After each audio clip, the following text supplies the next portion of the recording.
레위기서 11장 1절부터 8절까지의 말씀과 뒤에 가서 또 41절부터의 말씀을 제가 읽고 말씀 나눕니다. 여호와께서 모세와 아론에게 말씀하여 이르시되 이스라엘 자손에게 말하여 이르라. 육지의 모든 짐승 중 너희가 먹을 만한 생물은 이러하니 모든 짐승 중 굽이 갈라져 쪽발이 되고 새김질하는 것은 너희가 먹되 새김질하는 것이나 굽이 갈라진 짐승 중에도 너희가 먹지 못할 것은 이러하니 낙타는 새김질을 하되 굽이 갈라지지 아니하였으므로 너희에게 부정하고 사반도 새김질은 하되 굽이 갈라지지 아니하였으므로 너희에게 부정하고 토끼도 새김질은 하되 굽이 갈라지지 아니하였으므로 너희에게 부정하고 돼지는 굽이 갈라져 쪽발이로 돼 새김질을 못함으로 너희에게 부정하니 너희는 이러한 고기를 먹지 말고 그 죽음도 만지지 말라. 이것들은 너희에게 부정하니라. 41절로 넘어갑니다. 땅에 기어다니는 모든 길짐승은 가증한즉 먹지 못할지니 그 땅에 기어다니는 모든 기는 것 중에 배로 밀어 다니는 것이나 네 발로 걷는 것이나 여러 발을 가진 것이라 너희가 먹지 말지니 이것들은 가증함이니라. 너희는 기는 바 기어다니는 것 때문에 자기를 가증하게 되게 하지 말며 또한 그것 때문에 스스로 더럽혀 부정하게 되게 하지 말라. 나는 여호와 너희의 하나님이라. 내가 거룩하니 너희도 몸을 구별하여 거룩하게 하고 땅에 기는 길짐승으로 말미암아 스스로 더럽히지 말라. 나는 너희의 하나님이 되려고 너희를 애굽 땅에서 인도하여 낸 여호와라. 내가 거룩하니 너희도 거룩할 지어야다. 아멘. 오늘 우리가 읽은 이 11장 첫 부분부터 그리고 27장까지의 말씀은 앞부분의 1장부터 10장까지 있었던 부분하고 일종의 좀 강조가 다른 그러한 내용을 담고 있습니다. 1장에서 10장까지가 하나님께 나아가는 길을 다루고 있다라고 한다면 11장부터 27장까지는 하나님과 어떻게 동행하는 삶을 살아가느냐에 대한 구체적인 하나님의 명령들을 다루고 있습니다. 조금 초점을 다루죠. 하나님께 나아가는 것과 하나님과 함께 어떻게 나아간 다음에 하나님과 매일매일 삶 가운데서 걸어가며 생활하느냐 하는 내용을 담고 있습니다. 특별히 11장부터 시작되는 것은 이 부정하다 또는 정결하지 못하다, 깨끗하지 못하다 하는 이런 이야기들이 상당히 많이 등장을 합니다. 여기서 부정하다, unclean이란 부정하다는 이런 단어가 무려 100번이나 등장할 정도로 계속해서 부정한 어떤 옷이 되었거나 뭐가 묻어서 부정한 짐승이 있거나 먹을 것이 있거나 혹은 시체를 만졌거나 등등등의 그 많은 이러한 것들을 하나님께서 아주 조목조목 말씀해 주셨습니다. 왜 하나님께서 이렇게 조목조목 말씀하셨을까? 제가 우리 첫 아이를 태어나서 얼마 안 돼가지고 기어다닐 때가 생각이 납니다. 달라스에서 아이가 기어다니는데 어느 날 뭘 이렇게 오물오물 거리고 있어서 기어다니는 동안에 뭘 이렇게 오물오물 거리고 있어. 엄마가 기겁을 해가지고 입을 열어서 이렇게 꺼내봤더니 바퀴벌레를 오물오물 씻고 있었던 그런 적이 있었습니다. 그 행위를 보고 부모가 보고 어떻게 우리가 보통 가르칩니까? 보통 뭐 지지하든지 이거 먹어서 안 된다고 하든지 가르치잖아요. 그러니까 어렸을 때부터 이 아이가 기어다니면서 자기 행위로 뭔가를 할 때부터 부모는 할 것과 하지 않을 것을 계속 경계선과 또 어떤 먹을 것과 먹지 않을 것을 계속 가르칩니다. 그럼 그 아이가 일정 기간 지나는 동안에 저건 위험하다, 저건 독이 있다, 저거는 손대서는 안 된다, 저건 먹어서는 안 된다, 이건 먹을 수 있다 라고 하는 것을 계속 습득합니다.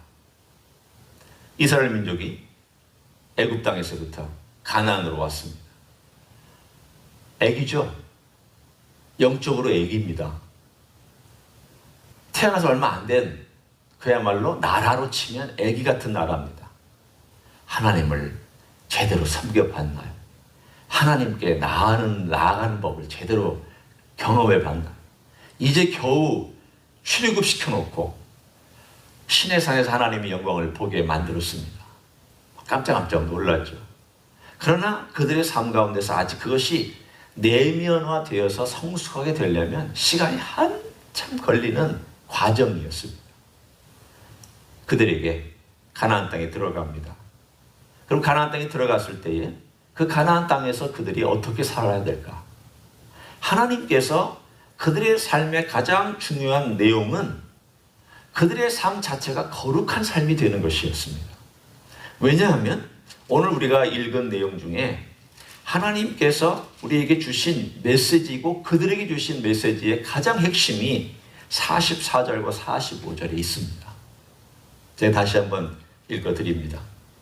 나는 여호와 너희의 하나님이라. 내가 거룩하니 너희도 몸을 구별하여 거룩하게 하고 땅에 기는 길짐승으로 말미암아 스스로 더럽히지 말라. 나는 너희의 하나님이 되려고 너희를 애굽 땅에서 인도하여 낸 여호와라. 내가 거룩하니 너희도 거룩할지어다.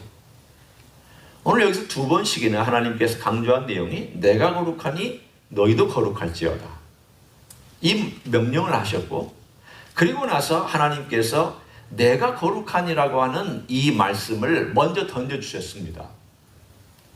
그러면 여기서 어떤 거룩을 말씀하시느냐? 우리가 뭐 거룩에 대한 개념을 여기서 굳이 길게 설명할 필요 없이 그 거룩한 하나님의 내용이 나는 여호와 야훼 너희 하나님이다. 그리고 또한 내가 너희 하나님이 되려고 너희를 애굽 땅에서 인도하여 낸 여호와다. 이렇게 계속해서 말씀하고 있습니다. 무엇을 강조하고 계시는 걸까요? 하나님께서 자식 삼으려고, 내 가족 삼으려고, 그리고 내가 만나는 백성 삼으려고 하나님께서 기적을 베푸시고 하나님께서 모세를 보내셔서 가나안 땅에서부터 이 애굽 땅에서부터 가나안 땅으로 가기까지 지금 끌어낸 하나님의 역사에 대하여 하나님이 강조하고 있습니다. 내 백성이다. 너희는 내 것이다. 너희는 내가 심혈을 기울여서 내 사랑과 내 정성과 내 뜻과 내 의지와 내 열정을 쏟아부은 내 백성이다. 내가 낳은 내 백성이다. 하나님께서 이스라엘 백성이 속썩일 때마다 하나님은 늘 과거에 대하여 언급을 하셨습니다. 하나님의 마음이 우리가 좀 이해가 될 때가 있어요. 부모로서 자식을 키울 때마다 어떤 자식이 속상하게 하고 그럴 땐 가만히 있으면서 한편으로는 과거에 그 아이가 하고 지냈던 좋은 시절 또는 그 아이 어렸을 때에 가졌던 그런 관계를 이렇게 되돌아보면서 그때 참 좋았는데 그때는 관계가 이랬는데 그러면서 속상해할 때가 있습니다. 하나님께서 이스라엘 민족이 범죄할 때마다 늘 하시던 말씀 중에 여러 말씀 중에 하나가 아브라함 때, 야곱 때 이럴 때를 하나님께서 말씀하세요. 너희 조상 때. 그리고 신명기에 가서도 하나님께서 이렇게 말씀하십니다. 내가 너희를 구원한 것은 내가 너희의 조상들을 사랑해서다. 내가 아브라함을 사랑해서 아브라함의 약속한 것 때문에 내가 그 약속을 지키려고 너희를 데려온 것이다. 너희가 잘났다고 자랑하지 말고 우리가 이렇게 사랑스러우니까 하나님이 나를 구원하셨나 보다 라고 생각하지 마라. 그건 아니다. 너희가 사랑스러운 것이 아니라 내가 너희를 사랑한 거다. 내가 너희 조상을 사랑한 거고 내가 아브라함을 사랑한 거고 아브라함을 선택한 것이다. 내가 이삭을 선택한 것이고 내가 야곱을 선택한 거다. 이스마엘이 아니라 내가 바로 이삭을 선택한 것이고 내가 에서를 선택한 것이 아니라 야곱을 선택한 거다. 내가 이 모든 과정 속에서 내가 심혈을 기울이고 데려온 이 모든 것들은 내가 바로 선택한 너희를 데려오고 너희들의 모든 것을 한 바로 야훼 하나님이다. 나다. 내가 바로 그런 존재다. 그러므로 너희가 깨끗하고 거룩하게 살아야 된다. 라고 하시면서 오늘 본문에 44절에 이 부정하다 부정하지 않다에 대한 긍정적이고 가장 중요한 낱말이 하나가 나옵니다. 44절에 보면 너희도 몸을 구별하여 라고 되어 있습니다. 몸이라고 되어 있습니다. 오늘 우리가 읽은 이 부정하다는 모든 내용은 몸과 관련되어 있습니다. 하나님의 거룩은 어떤 의미로 보면 영적인 의미가 상당히 강합니다. 하나님의 거룩은 우리의 어떤 영적인 내면의 세계에 대한 부분이 굉장히 강조되어 있고 그 거룩의 부분은 하나님으로부터 온 것입니다. 그런데 이 거룩에 우리의 실제 생활의 영역으로 넓어졌을 때 혹은 실제 생활로 이것이 파급되어지고 이것이 우리에게 전달되었을 때 그 거룩은 어떤 형식으로 드러나야 되느냐. 오늘 본문에 있는 것처럼 몸이 먹고 만지고 입고 생활하는 일상생활 영역 속에서 그 거룩이 드러나야 되고 거룩이 실천되어야 되는데 그 기준들을 하나님께서 일일이 마련해 주셨던 내용들이 바로 오늘의 부정하다, 정하다 내용입니다. 그러면 왜 하나님께서 이렇게 구체적으로 이런 건 먹지 마라, 이런 건 먹으라 이렇게 하셨을까요? 사실은 저는 굉장히 이런 먹는 것에 대하여서 이건 안 좋다, 좋다를 너무 많이 주입받았던 그런 가정에서 자라났던 경험이 있습니다. 결혼하고 나서야 먹기 시작한 음식도 있습니다.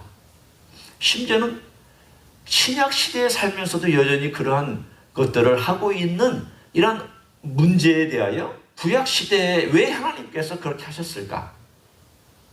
그들을 데리고 가나안 땅에 들어갔을 때에 가장 중요한 첫 번째가 하나님의 거룩을 반영하기 위해서 그들의 삶 가운데서 구별된 것들을 하도록 하나님 만들어 주셨습니다.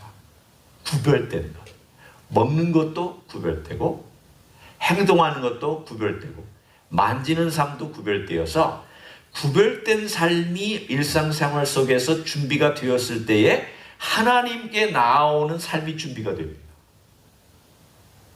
우리가 예를 들어서 이 세상에서 막 아무렇게나 살다가 아무 준비 없이 오다가 살다가 하나님께 와서 만약에 하나님을 예배한다고 했을 때 물론 와서 우리는 회개기도 할 수도 있고 하나님 아버지 앞에 우리 잘못을 구할 수도 있지만 얼마나 준비가 안 된 채로 올 수 있을까요? 그런 예배하고 정말 일주일 동안 하나님을 우리의 삶 속에서 내가 손대 가지 말아야 되고 가지 않고 또 내가 함부로 행동하지 아니할 행동하지 않고 이렇게 살아오다가 하나님의 은혜를 사모하고 또 하나님께서 나를 지켜주신 것에 감사하고 그래서 예배드리는 마음으로 토요일날 준비하고 또 주일 아침도 준비하고 이렇게 나오는 마음하고 두 사람이 같이 앉아 있을 때에 하나님께서 어떤 예배가 더 그 퀄리티 있는 예배로 하나님께 드릴 수 있을까요? 제가 볼 때는 우리의 삶 가운데서 하나님을 매일매일 삶 가운데서 경험해가는 하나님을 반영할 수 있는 삶을 살아가도록 이러한 것들을 마련해 주셨습니다. 오늘이 똑같다는 얘기는 아닙니다. 이렇게 하라는 게 아닙니다. 이렇게 그 시대에 하나님께서 가르치셨다면 우리 시대에도 하나님은 똑같이 거룩을 반영하는 삶을 살아가도록 먹는 것과 입는 것과 만지는 것과 소유하는 모든 곳에서 거룩을 반영하도록 살아가게 되어 있습니다.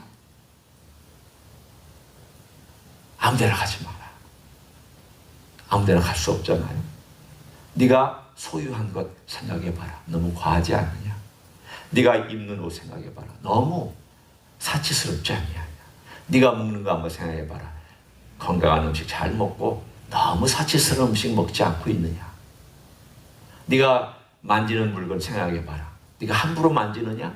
아니면 조심스럽게 하나님의 거룩을 생각하면서 반영하며 만지느냐. 오늘 하나님께서 내가 거룩하니 너희도 거룩하라는 것은 하나님의 거룩을 일상생활 속에서 우리 만지는 거, 먹는 거, 마시는 거 모든 영역 속에서 다 그렇게 리플렉트하라고 반영하라고 하나님께서 우리에게 주신 내용입니다. 두 번째 목적이 있다면 그것은 우리가 이 땅에 살아가는 동안 가나안 문화와 구별된 삶을 살아라고 하는 것이죠. 가나안 문화가 그 시대에 섞여 있었습니다. 어떻게 그들을 가나안 문으로부터 떼어낼 수 있을까? 아직은 어린 그들을 떼어내기 위해서는 구체적으로 알려줄 필요가 있었습니다. 지금 우리에게는 이 세상의 가나안 문화하고 먹는 것 때문에 이거 먹어라 이거 먹지 마라 때문에 가나안 문화하고의 구별되는 삶을 지금은 살지는 않습니다. 지금은 가나안 문화하고 어떻게 구별된 삶을 사느냐, 상당히 애매하게 섞여져 있는 정신적인 것, 듣는 것, 입는 것, 때로는 우리가 보는 것, 이런 모든 것들이 사실은 우리 안에 들어오는 것들입니다. 내면으로 먹는 것들입니다. 실제적으로 먹는 어떤 음식보다도 우리의 영혼으로 들어오는 것들을 우리가 먹을 때 그 먹는 것이 우리의 삶에 부정하게 만들어주는 것도 있고 정하게 만들어주는 것이 있을 것입니다. 오늘 우리가 삶을 살면서 내가 무엇을 먹어야 될까? 최고로 우리가 먹어야 될 것은 하나님의 말씀이죠. 하나님의 말씀은 우리가 늘 먹고 늘 담고 그 묵상하고 생각하고 살아가는 가장 소중한 먹을 것이죠. 그런데 이 먹는 것 대신에 세상에 있는 것들로 내 귀에 자꾸 귀를 통하여 먹고 눈을 통하여서 먹어서 내 정신이 모든 세계가 그거에 의해서 움직여지고 있다. 만약 그렇다면 우리의 세계는, 내 영혼은 그 먹는 것 때문에 부정하게 될 것입니다. 우리 영혼이 어떻게 오늘도 정결하게 살아갈 수 있을까? 어떻게 하면 하루를 시작하면서 정결한 하루로 시작하고 정결한 하루로 마감할 수 있을까? 오늘 본문에 있는 것들은 부정하다, 부정하지 않다라는 개념을 한번 우리가 고민해 봤으면 좋겠습니다. 오늘 하나님께서 나에게 주신 이 하루의 시간 동안에 뭐가 부정한 것이고 뭐가 정한 것일까? 내가 무엇을 하여야 정한 것이 들어오고 내가 무엇을 하면 정하지 않은 것이 들어와서 나를 오염시킬 수 있을까? 오늘 내가 들어야 될 하나님의 음성은 무엇일까? 성령님이 내 안에서 뭐라고 말씀하실까? 그리고 내가 말씀을 어떻게 묵상할까? 이것들은 정한 음식일 것입니다. 혹시라도 우리 영혼이 주님으로부터 멀어지게 만드는 어떤 것이 있다면, 하나님과의 동행을 가로막고 있는 어떤 것이 있다면 그건 부정한 것입니다. 모든 것이 다 부정하다는 뜻이 아닙니다. 그것이 부정한 것이 내 삶을 하나님께 나아가도록 우리 주님과 동행한 삶을 막고 있다면 이건 부정한 것인 것 같다. 혹시 이게 부정한 것은 아닐까? 그러면 내가 이거 어떻게 해야지? 그러면 그것 분리해야 되죠. 부정한 것을 내가 만지고 있고 들고 있다면 놔야 이 부정한 것으로 떨어질 수 있지 않을까요? 그렇다면 오늘 주님께서 우리에게 주신 이 놀라운 메시지를 우리가 좀 받으면서 하나님 아버지 앞에서, 하나님, 제 영혼이 늘 정하게 깨끗하게 주님과 동행할 수 있도록 보고 듣고 만지고 생각하고 오늘도 걸어가고 우리가 무엇을 하든지 간에 주님의 거룩하심에 맞는 정결한 삶을 우리에게 허락하여 주십시오. 주님이 산상수훈에서 말씀하셨습니다. 마음이 청결한 자가 하나님을 볼 것이다. 하나님을 볼 수 있는 사람은 마음이 깨끗하고 정결하고 청결한 사람이 하나님을 볼 수 있습니다. 오늘 우리의 마음이 주님의 산상수훈이 말씀하신 것처럼 주님의 보혈로도 깨끗하여져야 되고 우리의 삶 가운데도 깨끗해서 하나님을 볼 수 있는, 보이지 않는 하나님을 볼 수 있는 우리 여러분 한 분 한 분이 되시기를 예수님의 이름으로 간절히 축원합니다. 기도하시겠습니다. 하나님 아버지, 우리의 마음이 청결하기를 원합니다. 우리 주님의 보혈로도 우리의 마음이 청결하여지고 또 주의 말씀을 순전하게 따라감으로 청결한 삶을 살아갈 수 있기를 원합니다. 주님의 음성을 내가 즐거이 먹으며 주의 말씀을 즐거이 먹음으로 오늘도 따라갈 수 있기를 원합니다. 주님 말씀하실 때 귀로 듣게 하시며 주께서 또한 적어주신 이 귀한 말씀을 눈으로 보게 하시며 이것을 마음으로 먹고 되새김질하여 우리 것이 우리의 삶 가운데서 영향이 되고 이것이 우리를 정결하게 만드는 하나님의 능력이 되기를 소원합니다. 오늘도 주님, 우리가 이 땅 위에서 걸어가는 동안 많은 어려운 일들 당할 수 있습니다. 집안에서 혹은 활동할 때에 우리의 삶의 여러 영역 속에서 우리를 부정하게 만드는 일들이 있습니다. 부정하게 만드는 그러한 사건들 혹은 그러한 내용들, 그러한 드라마들 혹은 그러한 것들이 우리 주변에 있습니다. 주님과의 관계를 방해하는 것이 있다면 과감히 끊을 수 있는 용기와 결단도 허락하여 주시기를 원합니다. 오늘도 주님 앞에 정결한 삶을 살아가게 하여 주옵소서. 하나님께서 정결하시고 우리 아버지가 정결하시고 우리 아버지가 거룩하시기 때문에 우리도 거룩하기를 소원합니다. 예수님이 거룩하시기 때문에 우리도 거룩하기를 소원합니다. 그런 삶을 소망합니다. 갈망합니다. 우리의 마음속에 거룩을 갈망하는 심령을 허락하여 주시옵소서. 그런 삶으로 인도하시기를 원하옵고, 이제는 우리 구주 예수 그리스도의 은혜와 하나님 아버지의 극진하신 사랑과 성령 하나님 교통하심의 역사가 오늘도 거룩을 사모하고 또 거룩한 삶을 살기를 소원하며 한 걸음 한 걸음 걸어가기를 원하는 가정에서 예배드리는 모든 종들 위에와 이 자리에 참여한 종들 위에와 주의 임재 히스교회 위에와 이민교회들과 한국교회들과 선교사님들 위에 이제로부터 영원히 함께 하실지어다. 아멘.